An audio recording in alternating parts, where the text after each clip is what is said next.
आपसे गुफ्तगू चल रही है डोमेस्टिक वायलेंस के ऊपर। ये एक सिलसिला है जिसका हमने गुज़श्ता प्रोग्राम में बात की थी। अब इस पर मज़ीद गुफ्तगू करते हैं। इस बात को समझना चाहिए कि पाकिस्तान में क़रारदाद मकासद की मंजूरी के बाद पाकिस्तान का सुप्रीम लॉ जो है वो कुरान मजीद और अल्लाह ताला के अहकामात हैं। ऐसा कोई कानून जो अल्लाह उसके अहकाम और कुरान की जो भी अहकामात हैं उसके मुतसादिम नहीं बन सकता। इसलिए इसके अंदर ऐसी चीज़ें मौजूद हैं, लेकिन उनका ख्याल है कि हमारे दीन के खिलाफ ऐसे कोई चीज़ मौजूद भी नहीं है। उनका ये भी कहना है कि ऐसी कोई चीज़ नहीं, इससे ख़ानदानी निज़ाम ख़राब होने का इम्कान हो या कानून ख़वातीन और मर्दों पर यकसा लाजमी होगा और जराइम के मुताबिक लोगों को सजाएँ दी जाएंगी।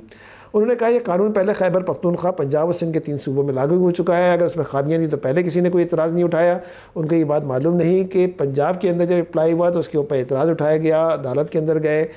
इसके अंदर बाकायदा मजहबी जमातों ने एहतजाज किया। इसके ऊपर जो है वो बाकायदा प्रोटेस्ट हुआ, उसको कंसीडर किया शहबाज शरीफ ने, और उसके अंदर कहीं ना कोई अमेंडमेंट भी।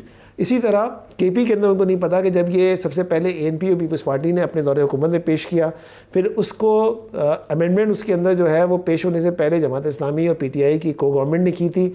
और इस दफ़ा जब पीटीआई ने पेश किया तो वही मुसवदा पेश किया जो पिछली गवर्नमेंट के अंदर बन चुका था, और इसके अंदर बहुत सारी डेफिनेशन को चेंज किया गया जिसको भी हम आगे पेश करते हैं और समझाते हैं। यानी कि वो चीज़ नहीं है, खुद उनकी अपनी मालूमात की कमी है। उनका ये कहना है कि कानून जल्दबाजी में पास हुआ है, गलत है। 9 महीने से बिल कौमी असम्बली के इंसानी हकूक़ कमेटी में था जहाँ पर तमाम सियासी जमातों की नुमाइंदगी थी, ये भी गलत है। उसके अंदर मजहबी जमातों की नुमाइंदगी नहीं थी और वलीद इकबाल साहब जैसे लोग मौजूद थे या बाकी लोग मौजूद थे, कॉम्परस मौजूद थे, और उन्होंने इसको एज इट इज़ पास कर दिया। ये उनकी सोच थी। और फिर बहरहाल हम शुक्रगुजार हैं बाबर रहमान साहब के कि जिन्होंने इसको कहा, और उन्होंने बड़ी क्लियरली इस बात को कहा कि ये कानून इस्लामी शकों से मुतसादिम है, इसलिए उसको वापस किया जाए। अभी तक हमें अंदाज़ा नहीं कि कैसर साहब ने इसे किया नहीं किया। लेकिन यहाँ पे हम आपको थोड़ी देर रुकते हैं और आपको एक बात याद दिलाते हैं कि ये कानून सबसे पहले पीपल्स पार्टी ने 2013 के अंदर सिंध असम्बली के अंदर मंजूर कराया, और तकरीबन 19 मार्च 2013 थी। 2013 की जो असम्बली मौजूद थी सिंध असम्बली, उसके अंदर पीपल्स पार्टी मौजूद थी, वहाँ मुस्लिम लीग भी मौजूद थी, वहाँ पे पीटीआई के भी कोई ना कोई नुमाइंदा मौजूद था, मुस्लिम लीग फंक्शनल, मुस्लिम लीग और बला बला, ये तमाम के तमाम लोग मौजूद थे।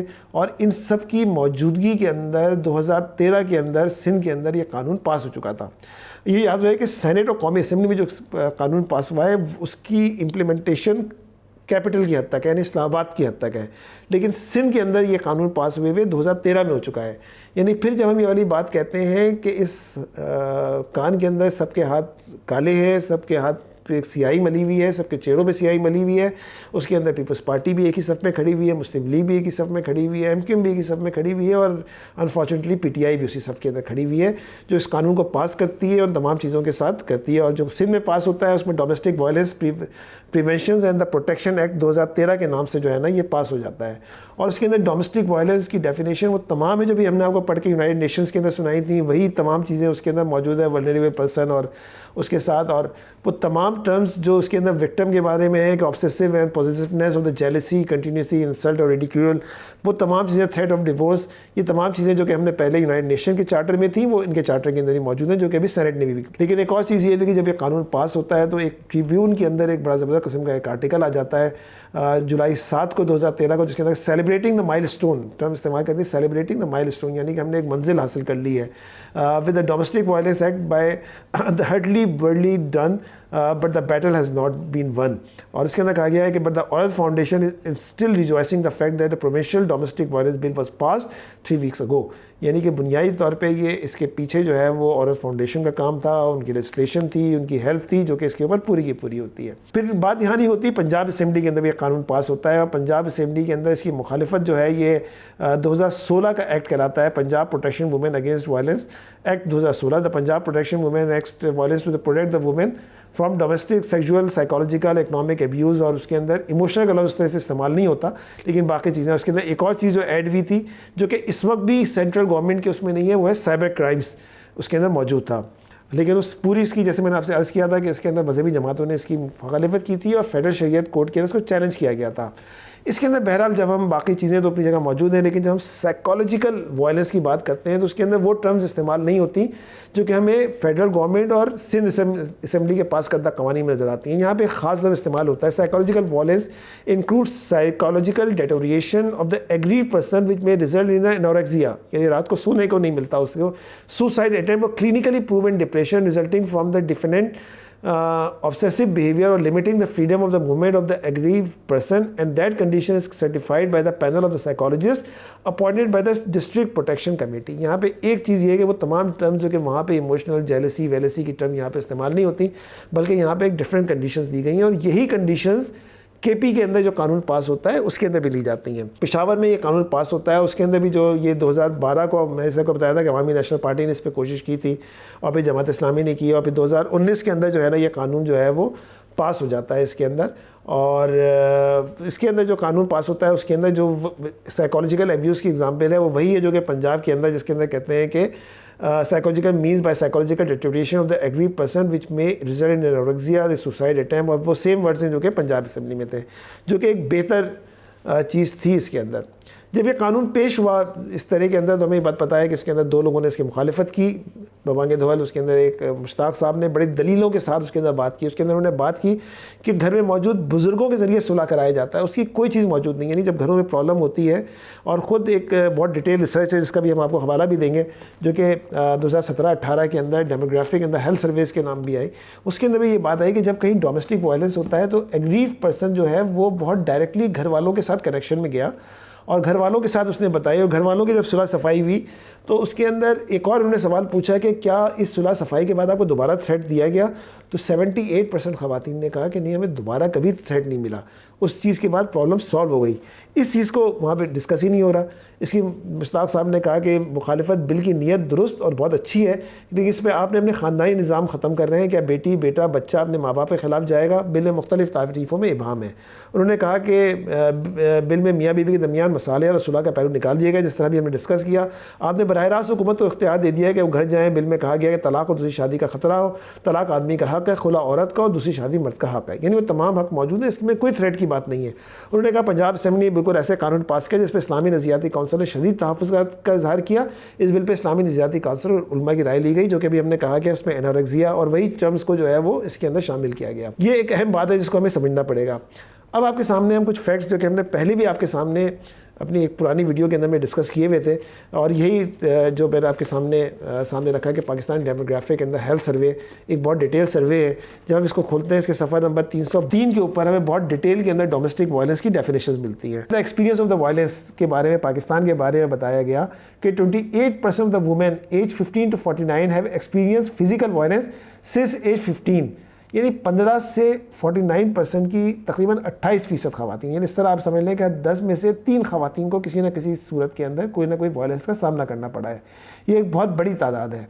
6% have experience sexual violence, 7% of the women who have ever been pregnant have experience violence during pregnancy, यानी कि बहरहाल जिन लोगों से उसमें सिर्फ 6% को सेक्सुअल एब्यूज़ और ये बात हुई। इसके अंदर एक और डेफिनेशन मैरिटल कंट्रोल की है कि 8% of the ever married women report there husband display 3 और more specific types of the controlling behaviour, यानी कंट्रोलिंग बिहेवियर्स के ये करो वो ना करो फना करो, ये भी जो है वो 8% ख़वातीन ने रिपोर्ट किया है। स्पाउसल वायलेंस बड़ा इंटरेस्टिंग है, जरी बात है कि जो मियाओं ने किया है। 34% of the ever married women have experience spousal physical sexual emotional violence.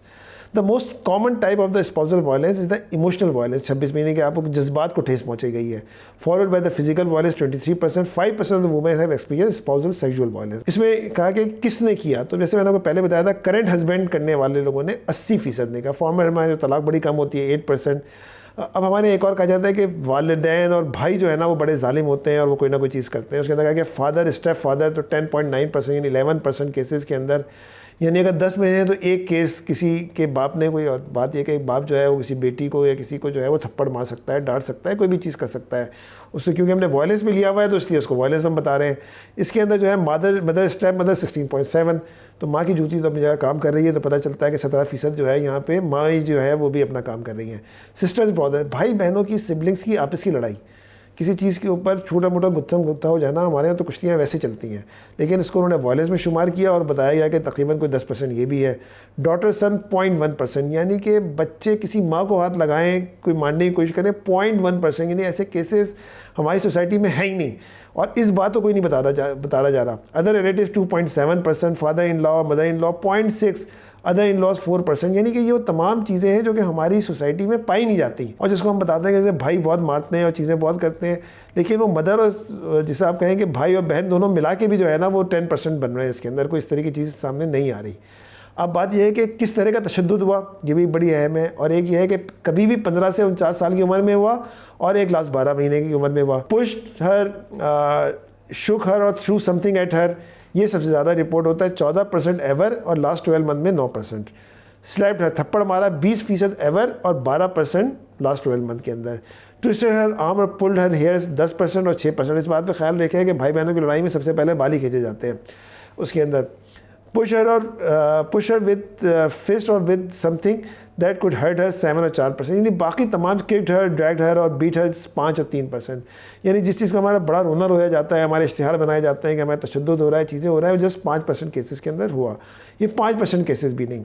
अब आपके सामने बड़ी इंटरेस्टिंग स्लाइड आ रही है। ये बात हमने पहले भी डिस्कस की थी कि किस सूबे के अंदर हमें सबसे ज़्यादा रिपोर्ट्स मिलती हैं। तो हमें पता चलता है कि सिंध के अंदर सिर्फ 18%, मतलब वैसे तो हम ये कहते हैं कि 18% भी कम नहीं है, लेकिन जो लोगों से इंटरव्यूज़ किए गए इस सर्वे के अंदर, जो भी हम आपके सामने रखा है, इसके अंदर 18% केसेस सिंध से आए, 32% केसेस पंजाब से आए।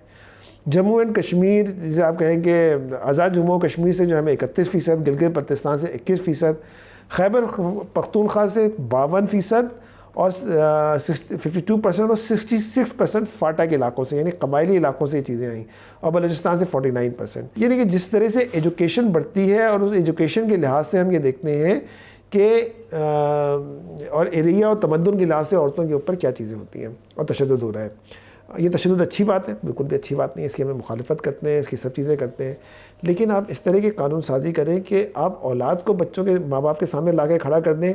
यानी वो दीन जो कि अपने, यानी कि ये बताता है कि अगर एक बच्चा अपनी माँ को मोहब्बत भरी निगाह से देखे, अपने बाप को प्यार भरी निगाह से देखे, तो इसका एक मतलब ये होता है कि मकबूल हज के बराबर उसे सवाब मिल रहा है। इतनी सवाब बताया गया, माँ के कदमों तले जन्नत बताई गई, बाप की अतात की गई।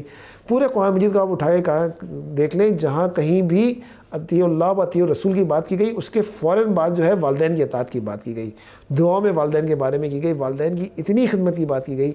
और ये कानून में बताता है कि अगर बाप डांट दे, माँ डांटते हो, तुम उसके अगेंस्ट खड़े हो जाओ, तुम जाके अदालत के अंदर पेश हो जाओ। बाप आपको इस बात पे तंबीह करे कि भाई पैसे रोक ले, इस बात की कि यार तुम खर्चा ज़्यादा कर रहे हो, गलत कर रहे हो, गलत कामों में जा रहे हो, तो ये मेरा वायलेंस हो गया, मेरा राइट हो गया है। अगर बीवी को इस तरह से किसी चीज़ पर रोक दिया जाए तो वो भी है। इस्लाम में तो ये भी है कि आप बीवी को थप्पड़ मार सकते हैं, लेकिन उस जगह जहाँ पर उसको निशान ना पड़े, ताकि उसे कायम रहे। ये भी हो सकता है कि उसे आप सेक्सुअल कॉन्टैक्ट ना करें, उसे अलग जगह पर सुला दिया जाए, ये भी एक सज़ा में से सज़ा है। उसको आपने वायलेंस करार दे दिया। आप अपने दीन की चीज़ें, अपने तमद्दुन की चीज़ों को आप साइड पे करते हैं और उसको आप एक नई चीज़ें डेफिनेशन अब यूनाइटेड नेशंस और यूनाइटेड स्टेट्स या अब मगरब की तहज़ीब के मुताबिक ले आते हैं। दयार मगरब के रहने वालों, खुदा की बस्ती दुकान नहीं है, खरा जिसे तुम समझ रहे हो वही ज़रे कमायार होगा। तुम्हारी तहज़ीब खुद अपने खंजर से आप ही खुदकुशी करेगी कि जो शाख नाजुक पे आशियाना बनेगा नापायदार होगा। ये इकबाल हमें समझा रहे थे और उनके पोते इस चीज़ को इम्प्लीमेंट कर रहे हैं। यानी जो इकबाल जिस चीज़ के ऊपर वो दावत देते चले गए, उनके बेटे उसको दफन करते चले गए, उनके पोते। ये तरबियत का मसला है, ये विजन का मसला है, इन चीज़ों का मसला है। अफसोसनाक बात यह है कि जब हम मदीने की रियासत की बात करते हैं, जब दीन की बात करते हैं, जब ये कहा जाता है और बड़ी अच्छी बात है, हम उसकी हिमायत करते हैं, उसके साथ खड़े हो जाते हैं कि गैरत बड़ी चीज़ है जाने तगोदाव में, और गैरत के मुताबिक जीतना चाहिए और कलमा ला इलाहा इल्लल्लाह के साथ खड़े हो जाना चाहिए, तो कोई बात नहीं, हम वज़ीर आज़म के साथ खड़े होते हैं। जब वो ये कहते हैं कि जब आप कोई फजूल कपड़े पहनते हैं, शॉर्ट कपड़े पहनते हैं, तो उसकी बुनियाद के ऊपर माशरे में खराबी पैदा होती है। हम उनके पुष्ट पे खड़े हैं, हम उनके साथ खड़े हैं, हम उनके हर कदम के ऊपर खड़े हैं। जहाँ पे अच्छा कदम उठाएंगे, जहाँ उनका पसीना गिरेगा, वहाँ खून बहाएंगे। ठीक, इसका मतलब ये नहीं है कि आप इन तमाम बातों के साथ साथ आप एक ऐसा काम करना शुरू कर दें जो कि आपके लिए एक्सेप्टेबल ही नहीं है। सोसाइटी को रेज़ा रेज़ा कर देने की बात है। इसकी बुनियाद पे मुख्तलिफ़ किस्म के मुकदमे होंगे, अदालतों में कार्रवाइयाँ होंगी और उसके बाद एक ख़ानदान बढ़ जाएगा, तकसीम हो जाएगा, उसको कहीं का नहीं रहेगा। अपने ख़ानदान को बचाना एक माशरे की सबसे बुनियादी इकाई ख़ानदान है। आप उस ख़ानदान में बच्चों को वालिदैन के अगेंस्ट खड़ा कर दे रहे हैं, बीवी को बाबा मियाँ के अगेंस्ट खड़ा कर दे रहे हैं। ये ख़ानदानों में देखें, शैतान की सबसे बड़ी खुशी किस वक्त होती है? हदीसों में बयान किया गया है, शैतान को सबसे ज़्यादा खुशी उस वक्त होती है जब माशरे के अंदर तकसीम हो जाए, जब एक ख़ानदान के अंदर तलाक़ हो जाए, जब मियाँ बीवी अलहदा हो जाए। आप उस चीज़ को सपोर्ट कर रहे हैं, आप ऐसी कानून साजी नहीं कर रहे जिसके अंदर मुफाहिमत का मसला हो, जिसके अंदर एक दूसरे से रुजू करने की चीज़ हो, जिसके अंदर कोई ना कोई ताल्लुक़ पैदा होने की बात हो। जैसे हमने आपको बताया कि जब बड़े बीच में पड़ के ताल्लुक़ हो गया तो 77% ख़वातीन कहती हैं कि उनको कभी थ्रेट नहीं दिया गया। ये वो ताकत है हमारे माशरे की, हमारी सोसाइटी की, हमारे ख़ानदान की, जिसके ऊपर यकसुई होनी चाहिए। ये कानून पास हो गया है। बहरहाल उसके अंदर सबसे अच्छी बात यह है कि वज़ीर कानून ने पार्लिमानी अफेयर्स के अंदर बाबर आवान साहब ने इसको दोबारा भेजा है। यकीनन वो बड़े करोफर के साथ कहते हैं और बड़े अच्छे तरीके से कहते हैं कि मेरे होते हुए भी कोई कानून तौहीन रिसालत पास नहीं हो सकता।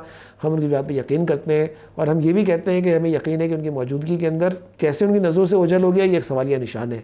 कैसे किसी ने पास कर दिया, मुस्तकिल शीरी मज़ारी कह रही हैं पीपल्स पार्टी के फ़लाँ ने उसके अंदर इतनी अमेंडमेंट्स कराई, फ़लाँ ने इतनी अमेंडमेंट्स कराई, और उनके बकौल कि ये इस्लाम के मुताबिक है, इस्लाम के बिल्कुल अगेंस्ट खड़ा हुआ है। हमारी सोसाइटी माशरे की बुनियादी इकाई को मजबूत करती है और वो ख़ानदान है। शादी की तक़वियत, शादी की ताकत और खुला औरत का हक़ है, तलाक़ भी मर्द का हक़ है, तलाक़ भी औरत का हक़ है। ये थ्रेट नहीं है। बच्चों के सामने अगर वालिदैन किसी बात पे उन्हें डांटते हैं तो ये तरबियत का हिस्सा है, ये इस बात का हिस्सा है कि ये मुस्तक़बिल के अंदर पार्टिसिपेट करें। वालिदैन की तरबियत से, ये डांट से बच्चों में बर्दाश्त पैदा होती है और इसी बर्दाश्त में सवाब भी रखा गया है।